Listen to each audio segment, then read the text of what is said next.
नमस्कार. मनपा नायक या वृत्तपत्राच्या सामाजिक प्रसिद्धी माध्यमातून आपल्या सर्वांचं स्वागत आहे. लोकशाहीचा सर्वात मोठा उत्सव अंतिम टप्प्यात येऊन पोहोचलेला आहे. प्रचाराचे रान उठलेले आहे. आरोप प्रत्यारोपाच्या फैरी घडत आहेत. आज आपण पुणे कॅन्टोन्मेंट मतदारसंघातील अपक्ष उमेदवार राकेश हरगोलाल वाल्मिकी यांच्याशी काही खास बातचीत करणार आहोत.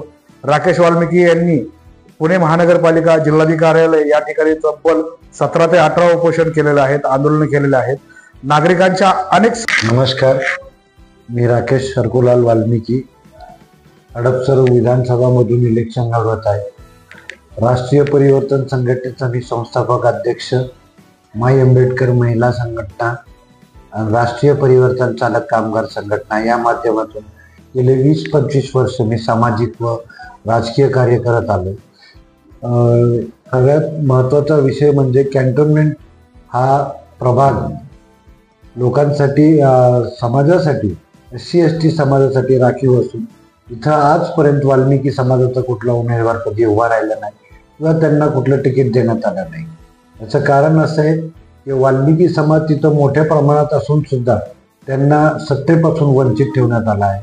वाल्मिकी समाजाने शेवटपर्यंत लोकांची सेवा करावी, लोकांचा गोगान उचलावं, तरी बी त्यांना अशी संधी दिली जात नाही.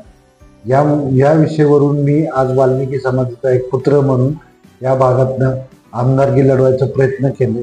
माझी अपेक्षा आहे की माझ्या समाजाला न्याय व त्यांना त्यांचा हक्क भेटावं.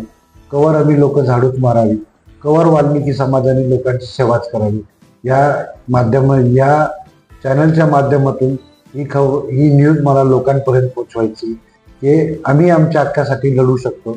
आम्हाला बाबासाहेबांनी अधिकार दिलेत की तुम्हाला लोकशाहीमध्ये तुमचा हक्क लढवून घेता येतो. आजपर्यंत आमच्या समाजातल्या कुठल्याही एका प्रतिष्ठित व्यक्तीला कुठलाही आमदार पद, महाराष्ट्रात कुठलाही मंत्रीपद देण्यात नाही येत. वाल्मिकी समाजाच्या नावाने आज तिथं मंदिर बांधण्यात येतात, चौकाला नाव देण्यात येतात, पण जिवंत माणसांना त्यांना कुठलाही पद किंवा कुठलीही पोस्ट किंवा कुठलीही कमिटी देण्यात येत नाही. उलट त्यांच्यासाठी वाल्मिकी सफाई मजदूर काँग्रेस म्हणून एक काँग्रेस उघडली, ज्याच्यात फक्त सफाई मजदूर काँग्रेसचेच पद त्यांना दिले जातात. म्हणून मला माझ्या समाजाला एक रिक्वेस्ट आहे, हात जोडून विनंती आहे की त्यांनी जागरूक व्हावं आणि समाजाला सपोर्ट करावं, ही विनंती.